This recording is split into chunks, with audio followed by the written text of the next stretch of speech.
नमस्कार। आप सभी का स्वागत है RSCIT से संबंधित जो MCQs की जो सीरीज चल रही है उसके पार्ट नंबर 4 में। दोस्तों उम्मीद करता हूं कि आपके द्वारा जो 3 पार्ट मैंने बना के दिए थे वो देख लिए गए होंगे और उनसे रिलेटेड जो भी नोट्स बनाने के लिए मैंने आपको जो तरीका बताया था कि हम एक क्वेश्चन के साथ जो है 3-4 क्वेश्चन और भी तैयार कर सकते हैं, और जो मैंने मेथड जो पैटर्न मैंने आपको दिया उम्मीद करता हूं कि आपने उसके नोट्स बनाए होंगे। और दोस्तों वीडियो देखने से या नोट्स बनाने से भी कुछ नहीं होगा, जो होगा वो आपको फ़ायदा होगा आपके रिवीजन से। तो जितने भी आप नोट्स बना रहे हैं, जितने पार्ट आप देख रहे हैं, उन सभी के आप नोट्स बनाइए, उनको बार बार आप रिपीट कीजिए, और जितनी बार आप रिपीट करेंगे तो उतना आपको कॉन्सेप्ट जो है क्लियर होता चला जाएगा और आप आराम से अपनी एग्ज़ाम क्रैक कर पाएंगे। और ध्यान रखिए दोस्तों कि ये वीडियो जो टॉपिक है, जो MCQs है, ये कंप्यूटर से संबंधित जितनी भी एग्जाम्स आती हैं, आप देखते हैं चाहे पटवारी के एग्ज़ाम हो या किसी भी प्रकार के LDC की हो, यानी आजकल हर एक भर्ती के अंदर कंप्यूटर से रिलेटेड जो क्वेश्चन है, संबंधित क्वेश्चन, वो मोस्टली देखे गए हैं। तो उन सब की तैयारी जो है आप इस वीडियो के माध्यम से कर सकते हैं। तो बढ़ते हैं दोस्तों आगे की तरफ और करते हैं आज का टॉपिक शुरू। देखिए पहला क्वेश्चन है कि निम्नलिखित में से कौन सा एप्लीकेशन प्रोग्राम। देखिए दोस्तों अब आगे बढ़ने से पहले क्वेश्चन को जब आप पूरा पढ़ें, मुझसे पहले आपको बता दूं, यहाँ पर सबसे पहले बात आ रही है किसकी, एप्लीकेशन प्रोग्राम की बात आ रही है। तो निम्नलिखित में से कौन सा एप्लीकेशन प्रोग्राम आमतौर पर PDF फाइल को देखने के लिए उपयोग में लिया जाता है। ऑप्शन आपके पास में ये रहे, आपको गेस करना है, पहले आपको अनुमान लगाना है कि इन चारों में से कौन सा ऑप्शन जो है वो आपके हिसाब से सही हो सकता है। ठीक है दोस्तों, क्वेश्चन बड़ा आसान है कि कौन सा ऐसा एप्लीकेशन प्रोग्राम है जो आमतौर पर PDF फाइल्स को देखने के लिए काम में लिया जाता है। तो दोस्तों इसका सही आंसर होगा एडोब रीडर। जी दोस्तों एडोब रीडर है। अब देखिए यहाँ से एक क्वेश्चन ये भी तैयार हो जाता है कि मान लो RSCIT एग्जाम में या किसी भी कंपटीशन एग्जाम में क्वेश्चन को इस तरीके से पूछ ले कि एडोब रीडर निम्न में से किस प्रकार का प्रोग्राम है। आपको ऑप्शन दे दे एप्लीकेशन प्रोग्राम, B आपको दे दे सिस्टम सॉफ्टवेयर, तीसरा ऑप्शन आपको दे दे A और B दोनों, या D उपयुक्त में से कोई नहीं। तो दोस्तों आपको ये भी देखना है कि आपका एडोब रीडर जो है वो एक आपका कौन सा प्रोग्राम है, एप्लीकेशन प्रोग्राम है दोस्तों। ठीक है, बढ़ते हैं आगे की तरफ, क्वेश्चन नंबर 2 की तरफ। आम कंप्यूटर से सोशल मीडिया का उपयोग कर सकते हैं। यहाँ पर यह आप रहेगा, ठीक है, हाँ ठीक है, आप कंप्यूटर से सोशल मीडिया का उपयोग कर सकते हैं। दोस्तों सोशल मीडिया के बारे में क्वेश्चन जो है वो बड़ा इजी है और आप इजी वे में इसको कर सकते हैं। तो दोस्तों यहाँ पर क्वेश्चन नंबर 2 का जो आंसर है वो रहेगा फेसबुक, इंस्टाग्राम, गूगल प्लस इत्यादि। अब ध्यान रखें दोस्तों, यहाँ पर जैसे D ऑप्शन में एक SSO का नाम आया है और साथ साथ में एक LPG का नाम आ रहा है, तो इनकी फुल फॉर्म मैंने आपको यहाँ पर उपलब्ध करवा दी है। एग्जाम में इसका भी क्वेश्चन बन सकता है कि SSO का जो है पूरा नाम, फुल फॉर्म है वो क्या होता है। तो दोस्तों आप ये बता सकते हैं सिंगल साइन ऑन। और यदि LPG का पूछे तो लिक्विफाइड आपका पेट्रोलियम गैस। ठीक है दोस्तों, क्वेश्चन नंबर 3 कह रहा है कि अधिकांश वेब ब्राउजर वेब पेज के URL को कहाँ प्रदर्शित करते हैं। तो दोस्तों कहाँ प्रदर्शित करते हैं ये आपको देखना है इन 4 ऑप्शन में से, कि जब भी हम वेब ब्राउज़र को यूज़ करते हैं तो उस वेब ब्राउज़र में जो URL होता है वो कहाँ लिखा जाता है, फॉर्मूला बार में या एड्रेस बार में, स्टेटस बार में या फिर टाइटल बार में। तो दोस्तों इसका जो सही आंसर रहेगा वो रहेगा एड्रेस बार में। साथ साथ में अब आप ये भी तैयार कर लें, एग्जाम के दृष्टिकोण से ये भी इंपॉर्टेंट हो जाता है कि URL का जो पूरा नाम है दोस्तों वो क्या होता है। तो आपके सामने स्क्रीन पर है, आप लिख लें uniform resource locator. Next question number 4, नीचे दी गई तालिका से मिलान कर आपको सही ऑप्शन का चयन करना है। दोस्तों बहुत इंपॉर्टेंट और बहुत बढ़िया क्वेश्चन है। आपको एक टेबल दी जाएगी अभी, उसमें आपके पास में अलग अलग ये ऑप्शन है, मैं इसको डिस्प्ले कर देता हूँ। ये 3 आपके पास में ऑप्शन है, आपको इनमें से सही मिलान करना और बताना कि कौन सा ऑप्शन आपका बिल्कुल सही है। तो दोस्तों पहला आपका कह रहा है कि इनपुट डिवाइसेस के बारे में। तो दोस्तों इनपुट डिवाइसेस में आप डिसाइड करें कि क्या ट्रैक बॉल, क्या माइक्रोफोन और कीबोर्ड इनपुट डिवाइसेस में आता है। नंबर 2 आउटपुट डिवाइसेस के बारे में बोला है कि हार्ड डिस्क, ड्राइव क्या आउटपुट डिवाइसेस में आती है। तीसरा ऑप्शन है मॉनिटर, प्रिंटर और हेडफोन। दोस्तों क्या ये स्टोरेज डिवाइस में नहीं है। आपको क्या करना है दोस्तों, यहाँ पर क्वेश्चन ये कि आपको इनको मिलाना है। तो आपके लिए देखो ये 4 ऑप्शन रहे, अब आपको उनको प्रॉपर सीक्वेंस में एक जो है वो सेट करना है। तो दोस्तों आप सबको पता है कि इनपुट डिवाइसेस में किसको शामिल किया जाता है, ट्रैक बॉल, माइक्रोफोन और कीबोर्ड को। तो इसका मतलब पहले के लिए क्या रहेगा, P रहेगा, यानी फर्स्ट में तो आपका आ गया क्या, P। आउटपुट डिवाइसेस के बारे में बोल रहा है तो दोस्तों मॉनिटर, प्रिंटर और हेडफोन ये अपने क्या है, आउटपुट डिवाइसेस हैं, यानी 2 नंबर में आपका आंसर क्या रहेगा, R रहेगा। और इसका मतलब हार्ड डिस्क जो ड्राइव आपकी वो किस में रहेगी, स्टोरेज डिवाइसेस में। तो तीसरे में जो है आपका सही आंसर क्या रहेगा दोस्तों, क्यों रहेगा। तो इसका मतलब इसमें सही आंसर आपका रहेगा 1 में पी। तो देखो बी और सी तो होगा नहीं। एक ही बात करें 1 में पी, 2 में क्यू आ गया, तो इसका मतलब आपका सही ऑप्शन कौन सा होगा, डी होगा। एक भी आपका ऑप्शन सही नहीं रहेगा।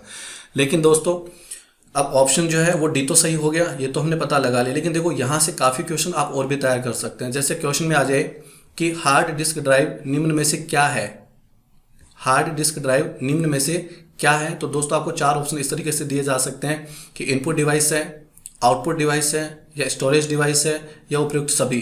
अब ज़्यादातर जो स्टूडेंट एग्जाम देने वाले क्या होते हैं कि जब उनको ये ऑप्शन मिलता है ना कि उपयुक्त सभी, तो वो बड़ी इजी जो है ना, इजी वे में उसको मतलब टिक लगा के आ जाते हैं, क्योंकि उनको क्या लगता है उपयुक्त सभी, ये सभी कर दो। तो ऐसा नहीं है दोस्तों, मैं क्वेश्चन फिर रिपीट कर रहा हूँ, आप नोट कीजिए। हार्ड डिस्क ड्राइव निम्न में से क्या है, लिखिए इनपुट डिवाइस, दूसरा आउटपुट डिवाइस, तीसरा स्टोरेज डिवाइस, और चौथा सभी। तो दोस्तों इसका सही आंसर आपको क्या करके आना है, स्टोरेज डिवाइस करके आना है, राइट। क्वेश्चन नंबर 5 की तरफ हम बढ़ते हैं जी दोस्तों। चौथे क्वेश्चन का जो आंसर हो क्या रहेगा, डी रहेगा। नंबर 5 कह रहा है कि एक ऐसी विधि, एक ऐसी मेथड जहां कई कार्य, आप यहाँ पर देखो इसको ध्यान रखना, कई कार्यों की बात हो रही है। कई कार्यों मतलब एक से ज़्यादा कार्य या प्रक्रिया, प्रोसेस सामान्य प्रोसेसिंग संसाधनों जैसे कि सीपीयू को साझा करती है। जबकि एक प्रोसेसिंग मोड, यहाँ पर बात आ रही है दोस्तों प्रोसेसिंग की, जो कि एक साथ कई सीपीयू का उपयोग करके 2 या 2 से अधिक प्रोग्राम को प्रोसेस करता है।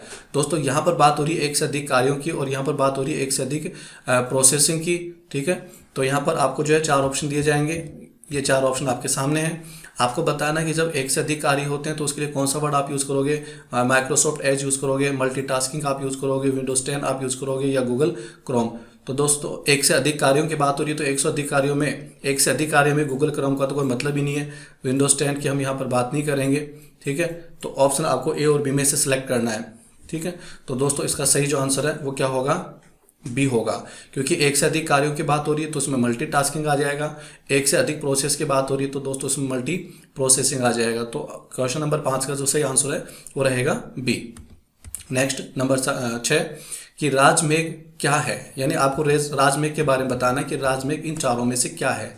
यानी Rajasthan data centre network operating centre है, या राजस्थान DSS है, या राजस्थान क्लाउड है, या राजस्थान नेटवर्क है। तो दोस्तों इसका क्वेश्चन नंबर 6 का जो सही आंसर रहेगा वो क्या रहेगा, राजस्थान क्लाउड रहेगा। अब आप एक चीज़ और नोट कर सकते हैं कि एग्जाम में आपसे पूछा जाए कि MEGH इसका पूरा नाम क्या होता है। तो दोस्तों आप लिख के आ सकते हैं module under e governance to help, ठीक है। ये आपका, और राज का मतलब राजस्थान हो गया, यानी पूरा नाम भी दे सकता है कि राज में का पूरा नाम बताइए। तो राज का मतलब राजस्थान से हो गया, ठीक है। और मैं का मैंने आपको बता दिया module under e governance to help. Next question number 7 की तरफ बढ़े कि एक प्रोग्राम है जो कंप्यूटर से जुड़े डिवाइस जैसे कि प्रिंटर, स्कैनर, CD-ROM ड्राइव इत्यादि को चलाता है और नियंत्रित करता है। यानी आपको एक प्रोग्राम के बारे में बताना है, और ऐसा प्रोग्राम जो कंप्यूटर से जुड़े हुए डिवाइस का मतलब आपके उपकरण कौन कौन से, जैसे प्रिंटर है, स्कैनर है, CD-ROM ड्राइव है इत्यादि को चलाता है और उसको नियंत्रित करता है, यानी कंट्रोल करता है। तो दोस्तों वो कौन है, इन चारों में से किसी एक को आपको सिलेक्ट करना है कि वो हार्ड डिस्क है, स्क्रीन रोटेशन है, मैथ इनपुट पैनल है, या डिवाइस ड्राइवर है। तो चारों में से आपको जो है सही ऑप्शन सेलेक्ट करना है। तो दोस्तों इन चारों में से सही आंसर आपका होगा कौन सा, डिवाइस ड्राइव। और मोस्ट इंपॉर्टेंट क्वेश्चन है, कई एग्जाम्स में रिपीट हो चुका है दोस्तों, ध्यान रखें। नेक्स्ट क्वेश्चन की बात करें कि वेब आधारित चैट सेवा का एक उदाहरण है। वेब आधारित यानी इंटरनेट की बात कर रहा है, तो इसमें कौन सा एग्जाम्पल है, ये स्काइप पे का एग्जाम्पल है, जीमेल का एग्जाम्पल है, हॉटमेल है, या फिर स्पैम है। तो दोस्तों आप देखें वेब आधारित चैट सेवा की बात हो रही है, वेब आधारित चैट सेवा, तो यहाँ पर सही आंसर आपका रहेगा स्काइप पे। नेक्स्ट क्वेश्चन यहाँ पर पूछ रहा है कि आपको रिक्त स्थान दे दिया गया, ब्लैंक फील्ड दे दिया गया है कि 12 अंकों की एक विशिष्ट पहचान संख्या होती है। तो दोस्तों 12 अंकों की एक विशिष्ट पहचान संख्या क्या होती है, शायद आप समझ गए होंगे, आपने उत्तर पहले ही अनुमान लगा लिया होगा, जो सभी भारतीय निवासियों को उनके बायोमेट्रिक और जनसांख्यिकीय डेटा के आधार पर जारी की जाती है। तो दोस्तों इसका सही आंसर क्या होगा, ठीक है, आप अनुमान लगा लीजिए, बिल्कुल सही है। इसका सही आंसर होगा सी, आधार। ठीक है।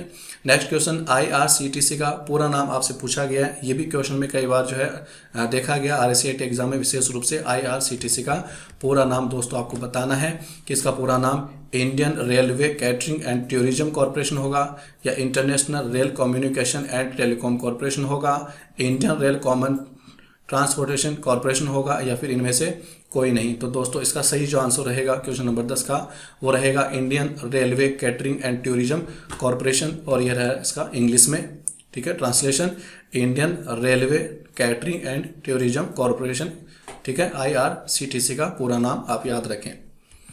नेक्स्ट क्वेश्चन की तरफ चलें कि निम्नलिखित में से कौन SSO, तो थोड़ी देर पहले भी इसका दोस्तों मैंने पूरा फुल फॉर्म बताया था कि SSO का जो पूरा नाम क्या है, और यहाँ भी आ गया सिंगल साइन ऑन। कह रहा है कि निम्नलिखित में से कौन जो है SSO का उद्देश्य नहीं है, यानी आपको SSO के बारे में बताना है, सिंगल साइन ऑन के बारे में बताना है कि ये इसका उद्देश्य जो है वो नहीं है। एक व्यक्ति एक पहचान, सेवा के वितरण एवं हलफनामे के लिए दस्तावेजों की आवश्यकता नहीं, राज्य सरकार के विभिन्न डिजिटल सेवाओं तक पहुंच के लिए एकल खिड़की इंटरफेस, या फिर बिना पासवर्ड जाने अपने ट्विटर खाते को एक्सेस करने के लिए। तो दोस्तों SSO का जो है ट्विटर अकाउंट से कोई संबंध नहीं है, इसको एक्सेस करने के लिए कोई इसका कॉन्सेप्ट नहीं रहेगा। तो इस क्वेश्चन का सही आंसर रहेगा D. Next question, MS Excel 2010 में शीर्ष का मतलब दोस्तों होता है टॉप, MS Excel में टॉप में, और दूसरी बात सबसे बाईं ओर यानी लेफ्ट तरफ, यानी दो बात बोल रहा है कि एक तो टॉप में ऊपर की तरफ और दूसरा लेफ्ट की तरफ, उस सेल का जो है वो नाम आपसे पूछा गया कि उस सेल का नाम क्या होता है दोस्तों। तो दोस्तों आप जो है इसका जो पीछे का जो वीडियो था पार्ट नंबर 3 था, उसको आपने यदि देखा हो और इम्पोर्टेंट करके आपने उसको समझा हो, तो उसके अंदर ये कॉन्सेप्ट मैंने क्लियर कर दिया था। मैंने वहाँ पर एक्सेल जो है आपको सीट दिखाई थी, और एक्सेल सीट के अंदर मैंने आपको बताया था कि कॉलम कौन सा होते हैं और रो कौन सी होती है। तो उसके बेस पे आप यहाँ पर खुद अनुमान लगा सकते हैं कि इस क्वेश्चन का जो आंसर है वो क्या बनेगा। तो दोस्तों यहाँ पर बात करिए एक तो टॉप में और दूसरा लेफ्ट साइड में। तो टॉप और लेफ्ट साइड का मतलब ये इसके बात कर रहे हैं यहाँ पर, तो आपको इस वाली सेल का नाम बताना है। तो दोस्तों मैंने आपको बताया था कि कॉलम को जो है वो किस नाम से बोला जाता है, मतलब अल्फाबेट उनको दिया जाता है ABCD, और जो आपकी रो होती है दोस्तों उनको 1 2 3 यानी न्यूमेरिकल वैल्यू दी जाती है। तो दोस्तों यहाँ पर मैंने आपको ये भी बताया था कि जब भी किसी सेल का नाम पूछा जाए तो पहले कॉलम बोलना है और बाद में रो बोलना है। तो इसका मतलब यहाँ पर ये पहला हो गया आपका A1। तो दोस्तों इस क्वेश्चन का सही आंसर क्या होगा, A होगा, बिल्कुल ठीक है। नेक्स्ट, मोबाइल हॉटस्पॉट के लिए कौन सी कनेक्टिविटी आवश्यक है, यानी जब भी हम मोबाइल हॉटस्पॉट की बात करें, और ये एक ऐसा क्वेश्चन है जो शायद सभी का सही जाने वाला है, यहाँ पर इसका सही आंसर आप सभी देने वाले हैं कि मोबाइल हॉटस्पॉट के लिए जो है क्या कनेक्टिविटी जो है वो ज़रूरी होती है। वाईफाई ज़रूरी है, ब्लूटूथ ज़रूरी है, इंफ्रारेड ज़रूरी है, या फिर सभी के सभी ज़रूरी हैं।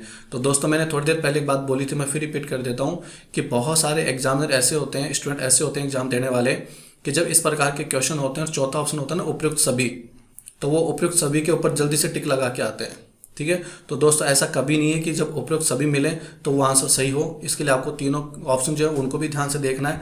तो दोस्तों यहाँ पर इस क्वेश्चन का जो आंसर है वो क्या होने वाला है, वाईफाई होने वाला है। तो इसका मतलब क्लियर है कि हॉटस्पॉट चलाना है तो वाईफाई जरूरी होता है, ब्लूटूथ और इंफ्रारेड का यहाँ पर कोई लिंक नहीं रहेगा। तो चौथा ऑप्शन भी आपका गलत हो जाएगा यदि आप करते हैं तो।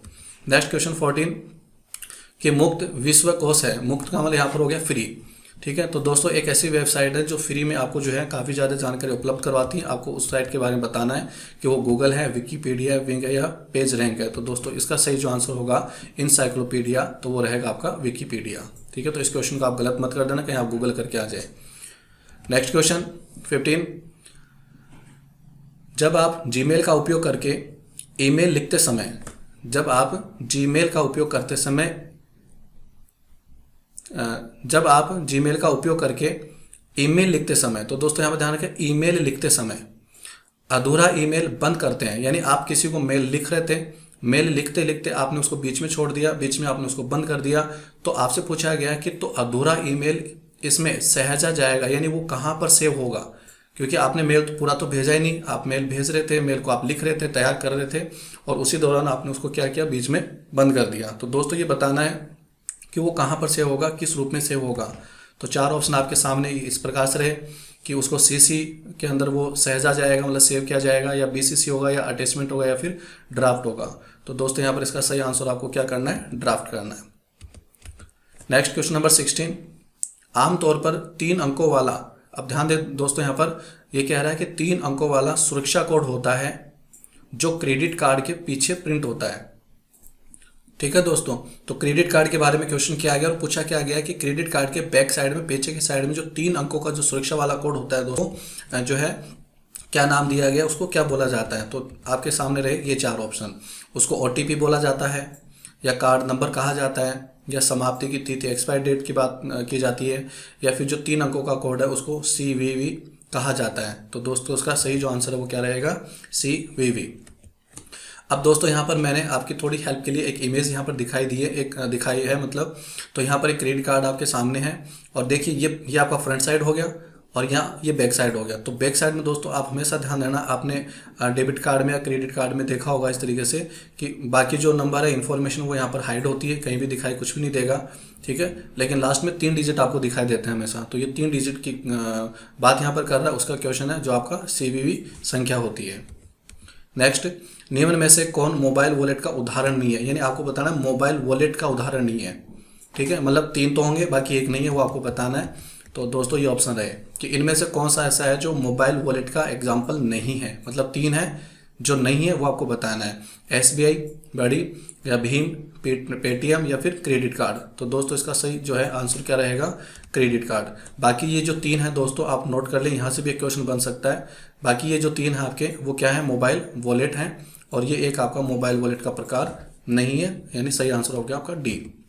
नेक्स्ट, MS वर्ड 2010 में कट या कॉपी टेक्स्ट एक अस्थायी भंडारण क्षेत्र पर संग्रहित होते हैं, जिसे हम क्या कहते हैं। यानी आपने किसी लाइन को या किसी वर्ड को, किसी पैराग्राफ को या किसी पिक्चर को दोस्तों आपने क्या किया, कट कर लिया या फिर उसको आपने कॉपी कर लिया। तो दोस्तों कट करेंगे या कॉपी करेंगे तो वो कंप्यूटर में कहीं ना कहीं तो सेव होगा। ठीक है, तो वो स्टोरेज जो है, उसका क्षेत्र जो है, एरिया, वो कहाँ रहता है, मतलब वो कहाँ सेव होता है, स्टोरेज कहाँ होता है, होम टैब में होता है, रिबन में होता है, क्लिप बोर्ड में होता है, या फिर मैक्रो। तो दोस्तों इसका सही जो आंसर है वो आपका क्या रहेगा, क्लिप बोर्ड रहेगा। ये आप ध्यान रखें, और ये क्वेश्चन भी कई बार RSCT और कंप्यूटर से रिलेटेड और जो एग्जाम्स है उसमें रिपीट हो चुका है। तो आप ध्यान रखें, क्लिप बोर्ड आपको यहाँ पर सही आंसर करना है। Next question, times new Roman जो है वो एक है, मतलब क्या है आपको ये बताना है। ये फॉन्ट है, या पेज लेआउट है, या फिर आपका प्रिंटिंग का कॉन्सेप्ट है, या फिर इनमें से कोई नहीं। तो ध्यान रखें दोस्तों, टाइम्स न्यू रोमन जो है वो एक क्या होता है, फॉन्ट होता है, ये फॉन्ट का प्रकार आपका। ठीक है, तो सही आंसर आपका होगा A। नेक्स्ट, यदि आप स्लाइड शो के दौरान, दोस्तों ध्यान रखिए यहाँ स्लाइड शो की बात हो रही है। स्लाइड शो का मतलब ये क्वेश्चन किसका आ गया, पावर पॉइंट का। तो यदि आप स्लाइड शो के दौरान काले रिक्त स्लाइड दिखाना चाहते हैं, इसका मतलब ये हो गया दोस्तों कि आप स्लाइड शो कर रहे हैं, आपने कोई प्रेजेंटेशन बना रखी है और उस प्रेजेंटेशन के बीच में आप एक खाली ब्लैक कलर की, तो दोस्तों इसके लिए कौन सा जो है कि आप प्रेस करेंगे कीबोर्ड से, BW, Ctrl B, या फिर उपयुक्त में से कोई नहीं। दोस्तों इसका सही आंसर आपका क्या रहेगा, B रहेगा। और साथ साथ में एक क्वेश्चन मैं आपको और तैयार करवा देता हूँ कि यदि आप ब्लैंक स्लाइड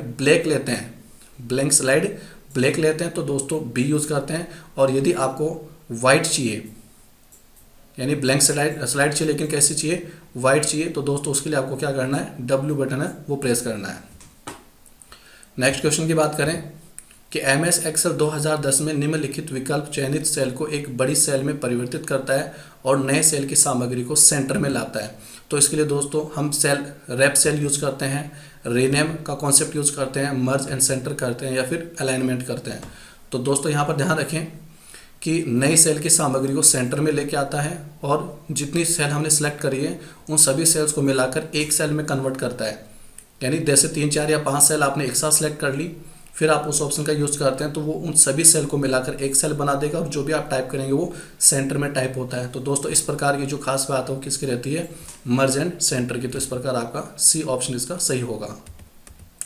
नेक्स्ट 22 की बात करें कि MS Excel 2010 में यदि आप केवल उन पंक्तियों को प्रदर्शित करना चाहते हैं जिनमें उन छात्रों का डेटा होता है जिन्होंने एक विषय में 70 से अधिक, 70 से ऊपर जो अंक है वो हासिल किए हैं। तो दोस्तों इसके लिए आप कौन सा कॉन्सेप्ट यूज़ करेंगे MS Excel में, यानी हमारे पास डेटा है और हम चाहते हैं कि 70 से ऊपर नंबर, 70 से ऊपर नंबर जिनके हैं उनको नंबर को हाईलाइट कर दिया जाए। तो दोस्तों इसके लिए आप फिल्टरिंग यूज़ करेंगे, आप फ्रिंजिंग पेन यूज़ करेंगे, मेल मर्ज यूज़ करेंगे, या फिर लीजेंड ऑप्शन जो है वो यूज़ करेंगे। तो दोस्तों यहाँ पर आपको क्या करना है, फिल्टरिंग करनी है, यानी आपको फिल्टर ऑप्शन यूज़ करना है। ठीक है, बढ़ते हैं नेक्स्ट क्वेश्चन की तरफ कि एक्सेल 2003, एक्सेल 2007 और एक्सेल 2010 का जो एक्सटेंशन है दोस्तों वो कैसा होगा, मतलब क्या होगा, कैसा रहता है। तो दोस्तों आपको एक्सटेंशन के बारे में बताना है कि 2003 का एक्सटेंशन कैसा था, क्या था, 2007 के लिए क्या था और 2010 के लिए क्या था। तो आपको ये ऑप्शन जो है चारों में से किसी एक को सिलेक्ट करना है, यानी DLSX था या XLS था या XLSX था। ठीक है, तो इसका सही जो आंसर दोस्तों वो आपका क्या रहेगा, सी रहेगा। 24, निम्नलिखित हमले में हमलवार ट्रैफिक या डेटा भेजने के लिए कई कंप्यूटर का उपयोग करता है जो सिस्टम को बाहर कर देता है, यानी ख़राब कर देता है और सिस्टम काम करना बंद कर देता है। तो दोस्तों ये क्वेश्चन जो है वो वायरस से रिलेटेड है। तो आप यहाँ पर ऑप्शन देख लें, पासवर्ड हमला कहते हैं, डिनाइल ऑफ सर्विस अटैक कहते हैं, या इसको फिशिंग कहते हैं, या फिर ट्रोजन हॉर्स अटैक कहते हैं। तो दोस्तों इसको कहेंगे डिनाइल ऑफ सर्विस अटैक। तो ये वायरस से रिलेटेड क्वेश्चन है, आप इसको जरूर तैयार करें। 25, निम्नलिखित में से कौन सा भारत में साइबर अपराध और इलेक्ट्रॉनिक कॉमर्स से निपटने वाला प्राथमिक जो है कानून है वो बना हुआ है। भारतीय आईटी अधिनियम 2000 है, या भारतीय आईटी अधिनियम 2012 है, या 1919 है, या फिर 1990 है, या फिर 2004 है। तो दोस्तों इस क्वेश्चन का सही आंसर आपको करके आना है भारतीय आईटी अधिनियम 2000। 26, माइक्रोसॉफ्ट विंडोज़ में सिस्टम रिस्टोर सुविधा का क्या उपयोग है। बहुत अच्छा क्वेश्चन है दोस्तों कि सिस्टम रिस्टोर जो है उसके बारे में बात कर रहा है कि सिस्टम रिस्टोर जो है वो किस प्रकार के लिए है, वो हमारे लिए मतलब किस प्रकार उपयोगी होगा, उसका क्या उपयोग है। तो यह उपयोगकर्ता को अलग अलग रिसीवर के लिए एक ही मेल लिखने की अनुमति देता है।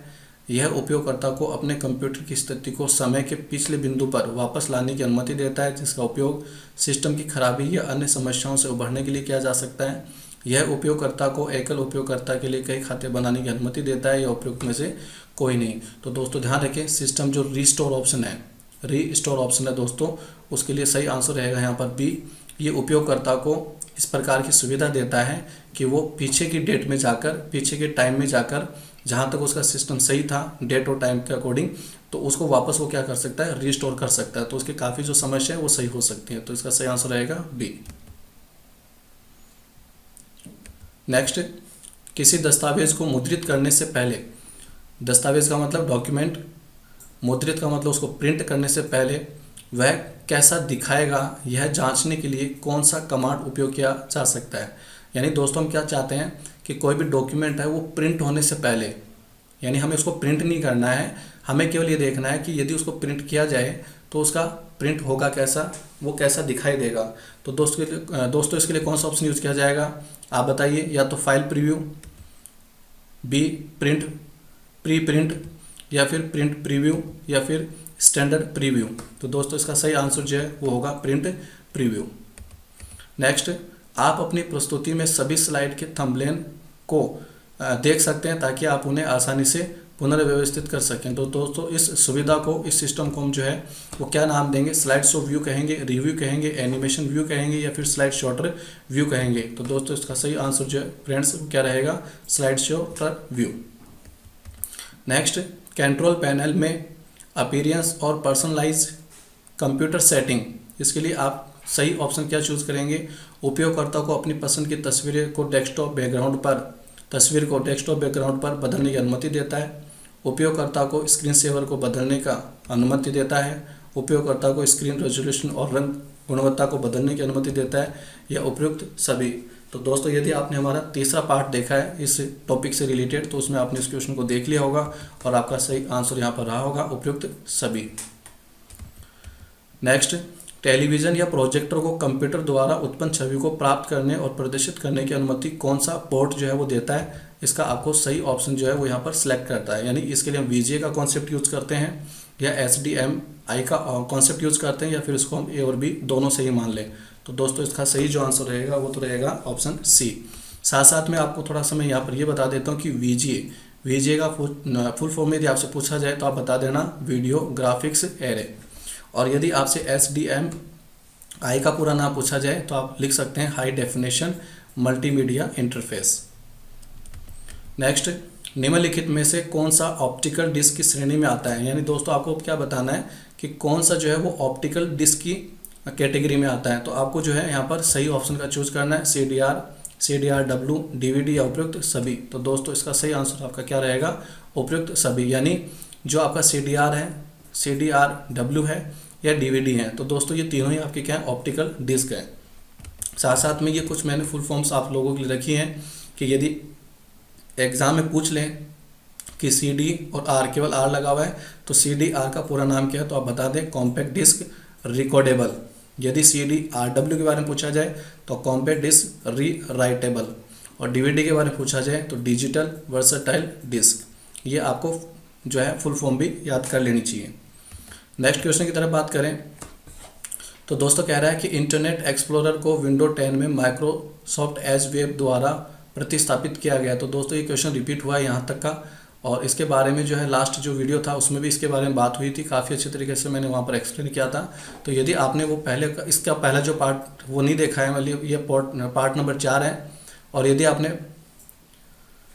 तो दोस्तों इस क्वेश्चन के बारे में पहले भी डिस्कस किया गया है। यानी आप पार्ट नंबर 4 देख रहे हैं और पार्ट नंबर 3 इसका जो है वो वहाँ पर मैंने इसको काफ़ी अच्छे तरीके से एक्सप्लेन किया था। तो यदि आपने पार्ट नंबर 3 को अभी नहीं देखा है तो आप इस वीडियो को देखने के बाद पार्ट नंबर 3 को ज़रूर देखें, ताकि ये टॉपिक भी आपका क्लियर हो जाए। तो पहला वाक्य क्या था कि इंटरनेट एक्सप्लोरर को विंडो 10 में माइक्रोसॉफ्ट एज वेब ब्राउज़र द्वारा प्रतिस्थापित किया गया। तो दोस्तों ये ऑप्शन तो आपका है बिल्कुल सही। दूसरा ऑप्शन क्या है कि Google drive, Microsoft one drive और ड्रॉप बॉक्स वेब ब्राउज़र है। तो दोस्तों यहाँ पर ये ध्यान रखना, इसके बारे में भी काफ़ी अच्छे से मैंने वहाँ पर डिस्कस कर दिया था पार्ट नंबर 3 में, कि Google drive, Microsoft one drive और ड्रॉप कैप। दोस्तों ये क्या है, क्लाउड स्टोरेज, यानी ये एक आपके ऐसे फैसिलिटी है कि आप अपने डेटा को स्टोर कर सकते हैं। आपकी जो भी पर्सनल डॉक्यूमेंट्स, फाइल्स वगैरह होती हैं उनको आप यहाँ पर स्टोरेज कर सकते हो। तो ये क्लाउड स्टोरेज के टाइप हैं आपके Google drive, Microsoft one drive और ड्रॉप बॉक्स। तो इसका मतलब वेब ब्राउज़र नहीं है। तो आपको इस प्रकार से ये 4 ऑप्शन दिए जाएंगे कि इनमें से कौन सा ऑप्शन सही है। तो दोस्तों पहला ऑप्शन सही है और दूसरा गलत है, यानी पहला ऑप्शन सही है और दूसरा गलत है। तो इसका मतलब सही आंसर क्या रहेगा, C। MS वर्ड 2010 में स्ट्राइक थ्रू फॉन्ट प्रभाव का उपयोग क्या है। यानी जब MS वर्ड में हम किसी लाइन को या किसी वर्ड को स्ट्राइक थ्रू कर देते हैं दोस्तों, तो उससे क्या होगा ये आपको बताना है। यह चयनित पार्ट के ऊपर एक रेखा खींचता है, यह चयनित पार्ट के बीच से एक रेखा खींचता है, यह चयनित पार्ट के नीचे एक रेखा खींचता है, यह टेक्स्ट बेस लाइन के नीचे छोटे अक्षर बनाता है। तो दोस्तों यह चयनित पार्ट के बीच में से एक रेखा खींचता है, और ये इस प्रकार से, जैसे मान लो ये लाइन गलत हो गई हो तो हम क्या करते हैं, इसको यहाँ बीच में से ऐसे क्रॉस कर देते हैं, तो इसको बोलते हैं स्ट्राइक थ्रू करना। तो यहाँ पर जो सही ऑप्शन रहेगा इस क्वेश्चन का आंसर रहेगा वो रहेगा B। नेक्स्ट, निम्नलिखित में से किसकी भंडारण क्षमता सबसे कम होती है। यानी स्टोरेज जो कैपेसिटी है दोस्तों वो आपको बताने की सबसे कम स्टोरेज कैपेसिटी किसकी होती है, फ्लॉपी डिस्क की, CD की, DVD की या फिर हार्ड डिस्क की। तो दोस्तों इसका सही जो आंसर है वो आपको क्या रहेगा, फ्लॉपी डिस्क। यानी फ्लॉपी डिस्क की जो स्टोरेज कैपेसिटी है वो इन तीनों की तुलना में दोस्तों काफ़ी कम होती है। नेक्स्ट, आप एंड्रॉयड फ़ोन पर एक ऐप को किसके द्वारा इंस्टॉल या अनइंस्टॉल कर सकते हैं, ये आपसे पूछा गया। यानी आपके पास में एक एंड्रॉयड फ़ोन है, उस एंड्रॉयड फ़ोन के ऊपर आप कोई ऐप इंस्टॉल करना चाहते हैं या अनइंस्टॉल करना चाहते हैं। क्वेश्चन क्लियर हो गया होगा। तो उस एंड्रॉयड फ़ोन पर किसी ऐप को इंस्टॉल या अनइंस्टॉल करने के लिए आप इनमें से किसका उपयोग करेंगे, गूगल प्ले स्टोर का, गूगल तेज का, RSRTC का या फिर IRCTC का। तो इस प्रकार आपको इनमें से किसी एक ऑप्शन को सिलेक्ट करना है। तो दोस्तों इस क्वेश्चन का जो सही आंसर है वो क्या रहेगा, गूगल प्ले। यानी गूगल प्ले स्टोर से हम जो है कोई भी ऐप वो इंस्टॉल कर सकते हैं और अनइंस्टॉल कर सकते हैं।